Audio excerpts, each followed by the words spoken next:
61st problem करूंगा अब।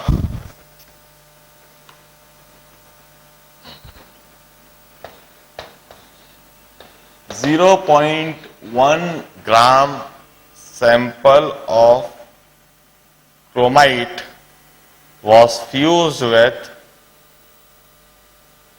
excess of Na2O2 and brought into solution according to this reaction. Chromite ore is this FeCrO2 whole twice. इसको access Na2O2 के साथ में जलाया गया और यह रिएक्शन हुई 2NaFeO2 plus 4 Na2CrO4 and twice Na2. The solution was acidified with dilute HCl डाला और यह सॉल्यूशन बना and 1.2 gram of more salt was added. 1.2 gram of more salt. FeSO4 NH4 whole twice SO4. More salt was added. FeSO4 NH4 whole twice SO4 6H2. इसके 1.2 grams मोर salt डाल दिया गया और जिसका मॉलिक्यूलर वेट है 392 और जो एक्सेस फेरस आयन था, excess ferrous ion required 24 ml of 0.05 normal K2Cr2O7. What is percentage chromium in the sample? Percentage chromium पता लगाना है। देखिए जो उन्हें दे रखा है 0.1 ग्राम क्रोमाइट ओर है जो होती है FeCrO2 whole twice fused with excess Na2O2 के साथ में जलाया और रेलेवेंट रिएक्शन उन्होंने दे रखी है, मतलब इधर मोल कंसेप्ट में काम को करा जा सकता है। Twice NaFeO2 4 Na2CrO4 twice Na2O यहां बन जाता है। इसी क्रोमाइट ओर को 0.1 ग्राम क्रोमाइट ओर जो है इसमें परसेंटेज क्रोमियम निकालना है कि इसमें कितना परसेंटेज क्रोमियम है। जो भी कुछ फ्यूजन के बाद में जो भी कुछ बना उसमें डाइल्यूट HCl डाल दिया, सॉल्यूशन बना लिया। सॉल्यूशन में 1.2 ग्राम मोर सॉल्ट डाल दिया गया, इसमें ढेर सारे फेरस आयन है। 1.2 ग्राम मोर सॉल्ट में ढेर सारे फेरस आयन और यह जो फेरस आयन है इसने इस सॉल्यूशन से रिएक्ट करा लेकिन कुछ एक्सेस फेरस आयन बचे रह गए। एक्सेस फेरस आयन ने फिर K2Cr2O7 से रिएक्ट करा। सबसे पहले रिएक्शन क्या हो रही होगी, क्रोमाइट और की Na2O2 के साथ रिएक्शन तो दे रखी है लेकिन डाइल्यूट HCl डालने पर ये जो सॉल्यूशन है इस सॉल्यूशन में कौन सा कंपाउंड मोर सॉल्ट से रिएक्ट कर रहा है। NaFeO2 कोई रिएक्शन नहीं दे रहा है, इसमें तो फेरस आयन ऑलरेडी ऑक्सीडाइज है, इसमें कोई कुछ नहीं हो सकता। ये जो Na2CrO4 है ना, यह Na2CrO4 में क्रोमियम +6 ऑक्सीडेशन स्टेट पर है। यह क्रोमेट आयन फेरस आयन को ऑक्सीडाइज कर रहा है फेरिक आयन में और स्वयं रेड्यूस हो रहा है Cr3+ में। यह रिएक्शन हो रही है और फिर दूसरे स्टेप में जो फेरस आयन बचे हैं उनको K2Cr2O7 के द्वारा ऑक्सीडाइज करवाया जा रहा है फेरिक आयन में और साथ में मिल रहा है Cr3+।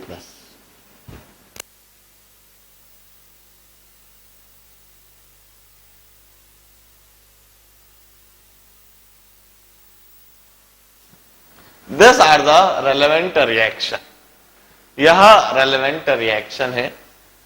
अब हम कहते हैं कि इक्विवेलेंट ऑफ K2Cr2 कंज्यूम कितना है। Equivalent of K2Cr2O7 this is equal to normality into volume in liters. This is also the equivalent of excess ferrous iron. यह equivalent of excess ferrous iron है। अब मोर सॉल्ट के initially moles कितने हैं? Mohr salt के initially moles हैं weight in grams upon molecular weight. Mohr salt के इतने इनिशियल मोल्स हैं।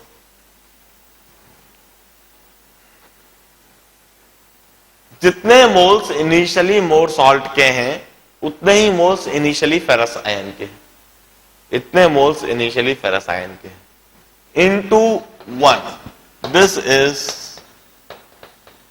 initial equivalent of ferrous iron. इतने initially equivalent of ferrous ion लिए।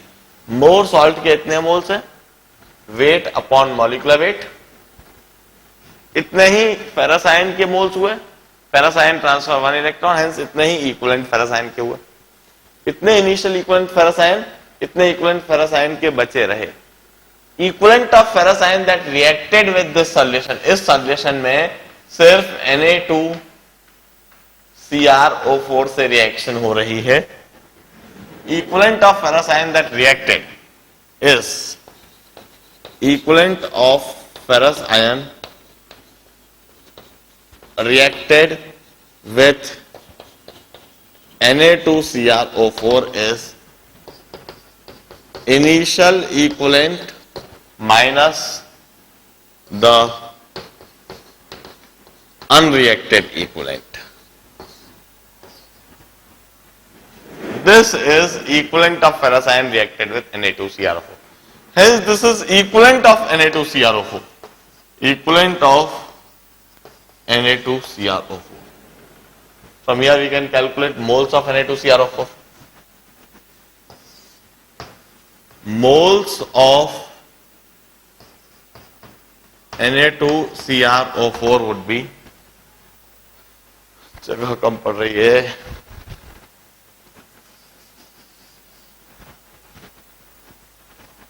इधर लिख देता हूं। Moles of Na2Cr4 would be number of equivalent divided by 3.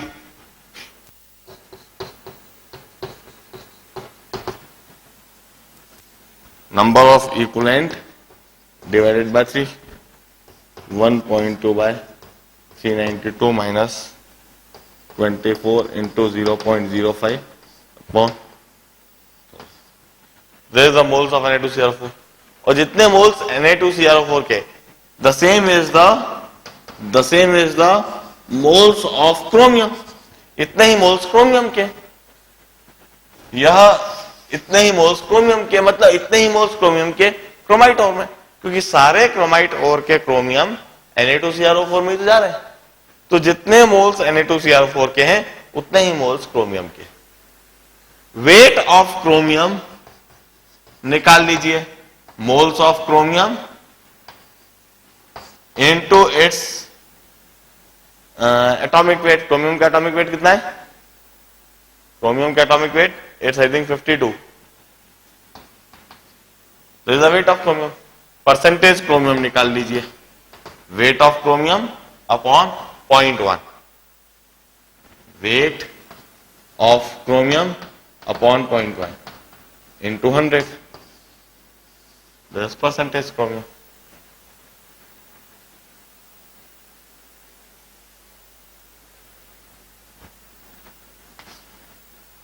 मैं कोई बायस प्रॉब्लम को समझाऊंगा।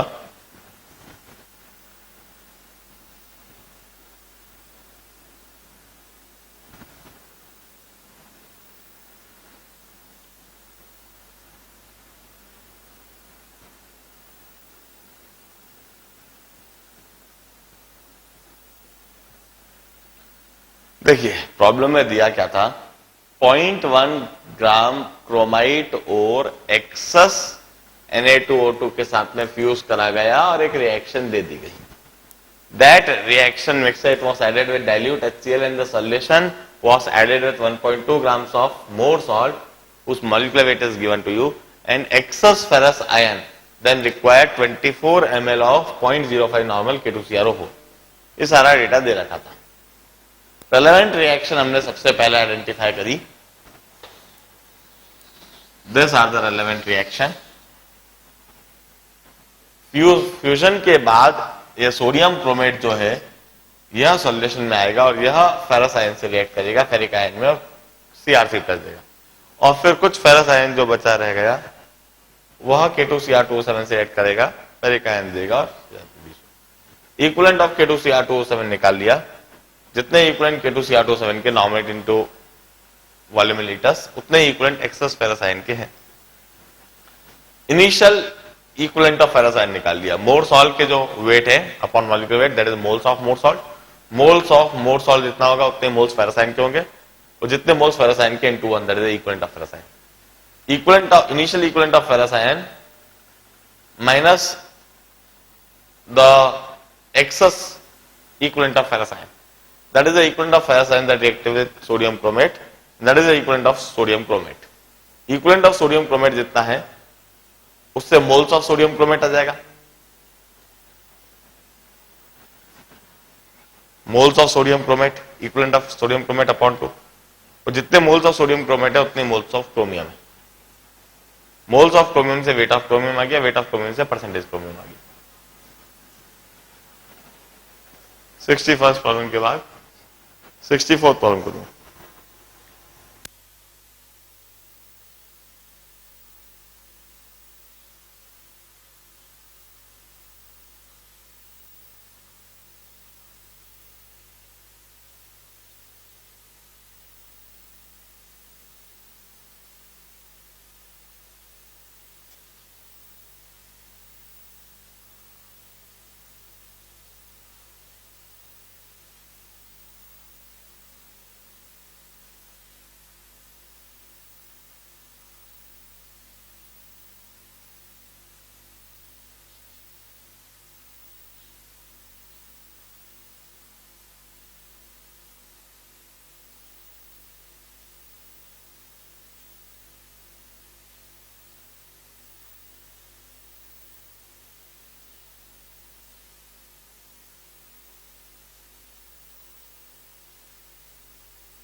Sixty-fourth problem.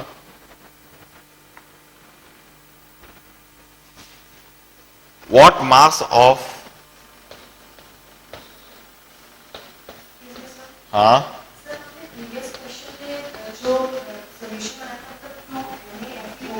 हाँ वो होता ही नहीं है कोई रिएक्शन. मतलब Fe एक Fe रिड्यूस होके दूसरे Fe को ऑक्सीडाइज कैसे करेगा? अरे भाई ऑक्सीडाइज होने के लिए ऑक्सीडेशन पोटेंशियल ज्यादा होना चाहिए. सामने वाले से ऑक्सीडेशन पोटेंशियल ज्यादा है तब आप ऑक्सीडाइज होगे. एक Fe का दूसरे Fe से ऑक्सीडेशन पोटेंशियल कैसे ज्यादा होएगा? एक Fe दूसरे Fe के सामने कैसे ऑक्सीडाइज होएगा? नहीं हो सकता. इलेक्ट्रोकेमिस्ट्री में समझाऊंगा इस चीज को. What mass of K2CrO4 is required to produce इसका मास निकालना है to produce 5 liters of CO2 at 75 degrees centigrade and 1.07 atmosphere from excess of oxalic acid. The reduction product target one. देखिए पहले तो मैं बैलेंस रिएक्शन लिख दूं, सिंपल सा सवाल है, बैलेंस रिएक्शन लिखने की जरूरत नहीं है। K2Cr2O7 ऑक्सैलिक एसिड को ऑक्सीडाइज करता है CO2 में और स्वयं रिड्यूस होता है Cr3+ में। देखिए मोल्स ऑफ CO2 निकाले जा सकते हैं, मोल्स ऑफ CO2 निकाले जा सकते हैं। Moles of CO2 is PV/RT। हाँ थोड़ा बड़ा, ठीक है। मोल्स ऑफ CO2 निकाले जा सकते हैं। Pressure is 1.01, volume is 5 liters, R is 0.0821 and temperature is 75 plus 273 some 248 कुछ हो जाएगा। हाँ 348। This is the moles of CO2।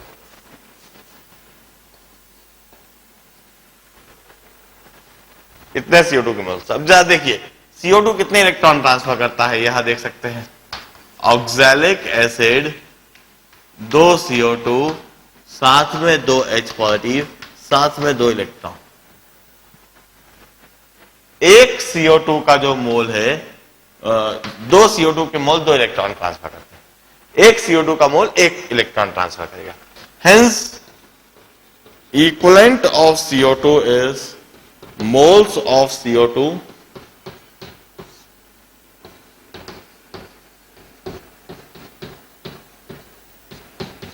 into 1, or this is the equivalent of CO2, and the equivalent of CO2 would be equal to equivalent of K2Cr2O7।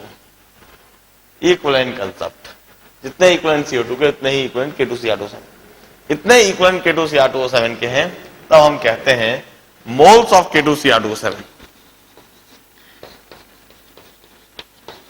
Moles of K2Cr2O7 is equivalent of K2Cr2O7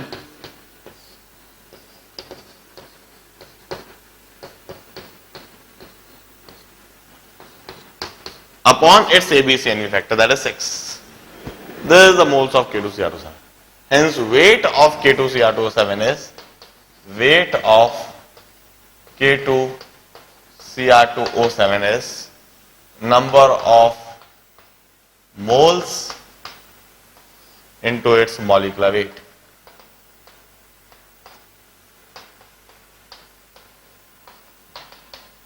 Into 294 it seems. This is the weight of K2Cr2. Solve it, get the answer, and then attempt problem.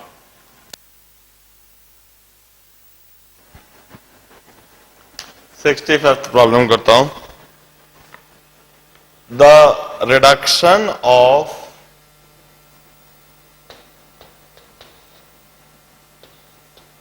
Cr2O3 by aluminium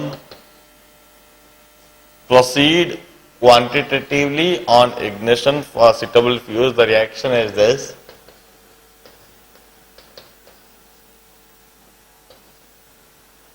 How much metallic chromium can be made by bringing to reaction temperature mixture of 5 kg of aluminium and 20 kg of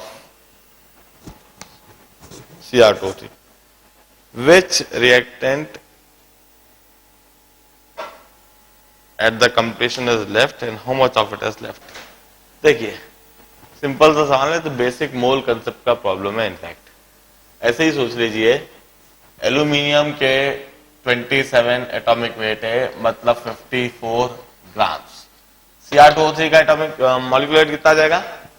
52, 104, 152 grams.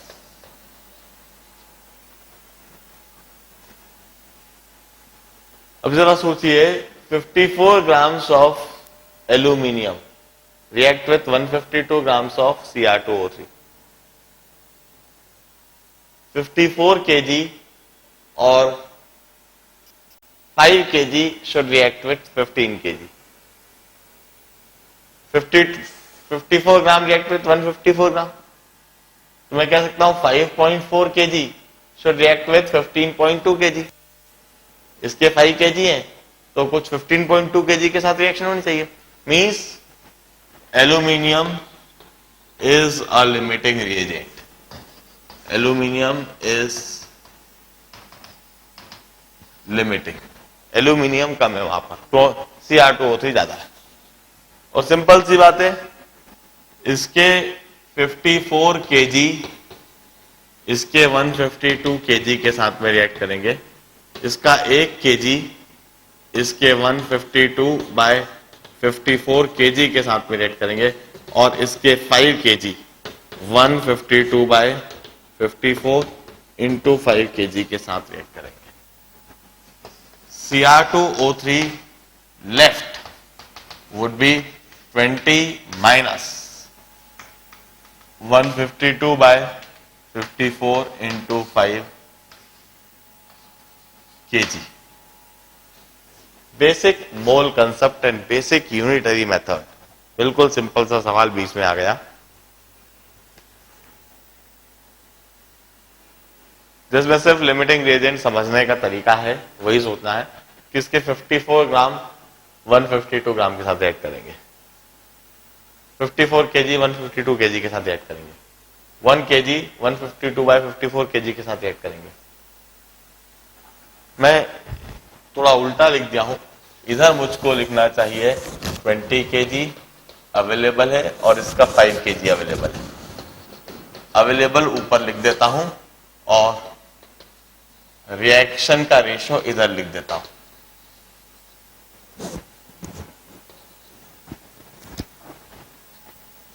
$54 ग्राम 152 ग्राम से react करते हैं,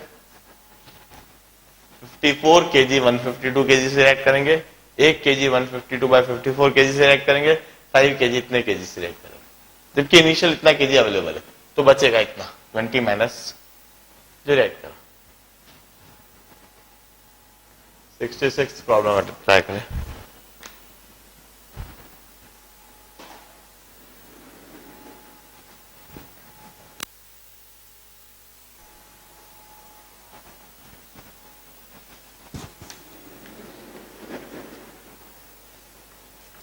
A chemist is preparing to analyze sample that will not contain more than 0.5 gram uranium. 0.5 gram uranium. His procedure called for preparing uranium as U+4 ion and oxidizing by permanganate in acid solution. U+4 ion prepare करता है और उसे permanganate ion से oxidise करता है इस तरह से. 5UO2 plus 2 plus twice Mn plus 2 plus 4 S3O positive.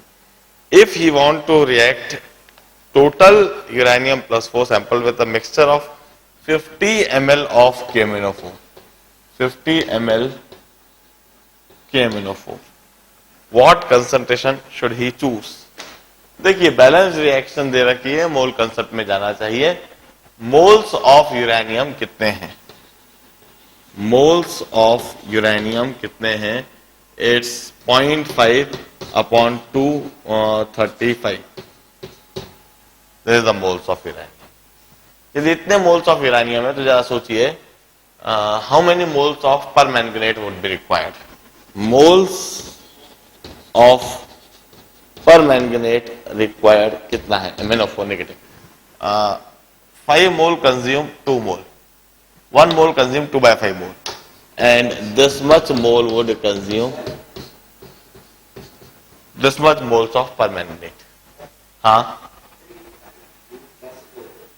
+4 चलता है, कोई इतना दिक्कत नहीं आएगी वैसे. मोल्स ऑफ यूरेनियम निकाल दिया, weight of uranium upon molecular wait करके, और फिर बैलेंस रिएक्शन दे रखी थी इसलिए बड़ा इजी था. मोल्स ऑफ परमैंगनेट निकाल दिया. 5 mole consume 2 mole, 1 mole consume 2 by 5 mole, and this much moles of uranium would consume 2 by 5 into this. This is the moles of permanganate ion. And this is equal to molarity into volume in liters. Molarity into volume in liters. 50 by 1000. This is equal to 2 by 5 into 0.5 by 230.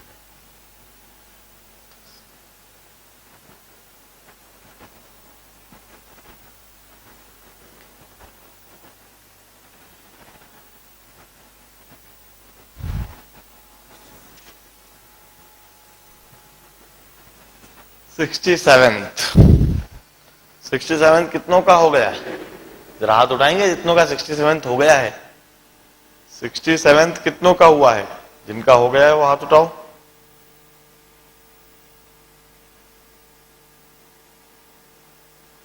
Almost किसी का भी नहीं हुआ है इसका मतलब. Now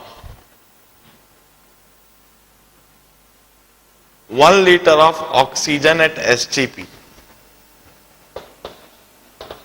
1 liter oxygen STP पर passed through an ozonizer. इसको ओजोनाइजर में पास करा. ओजोनाइजर मतलब जिसमें ऑक्सीजन ओजोन में कन्वर्ट हो जाए. And the resulting volume was 888 ml at STP. This quantity of ozonized oxygen was passed through KI.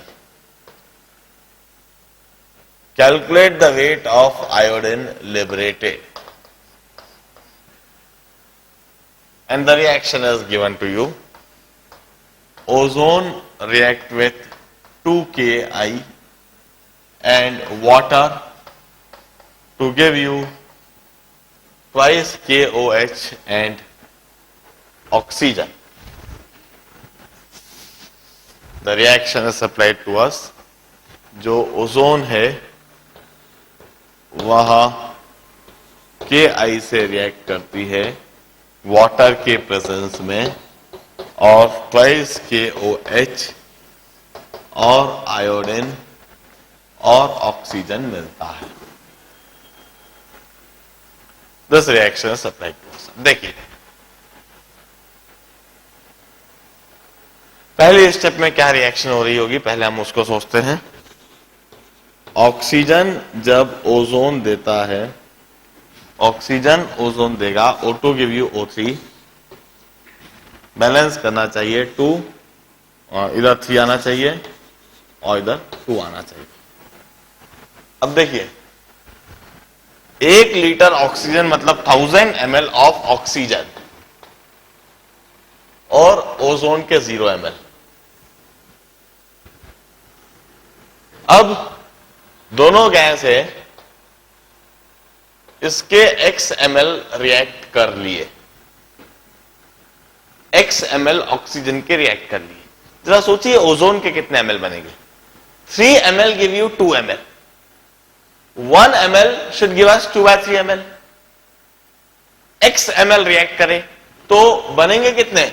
2x by 3 ml.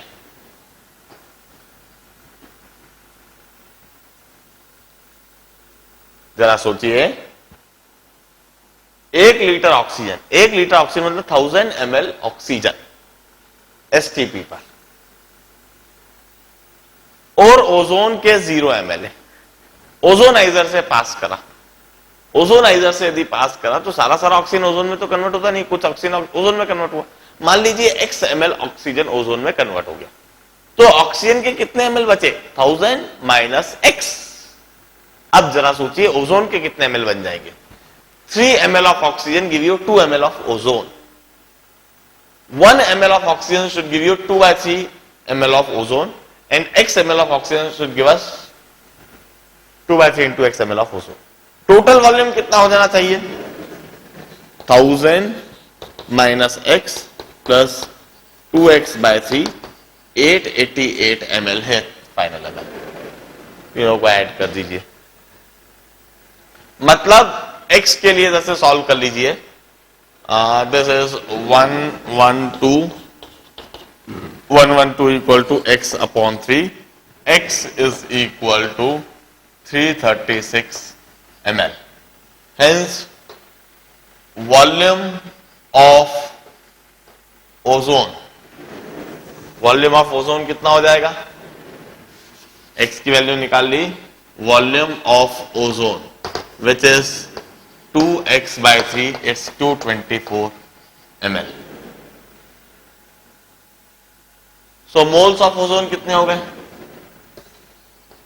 Moles of ozone is 224 upon 224, 0.01 moles.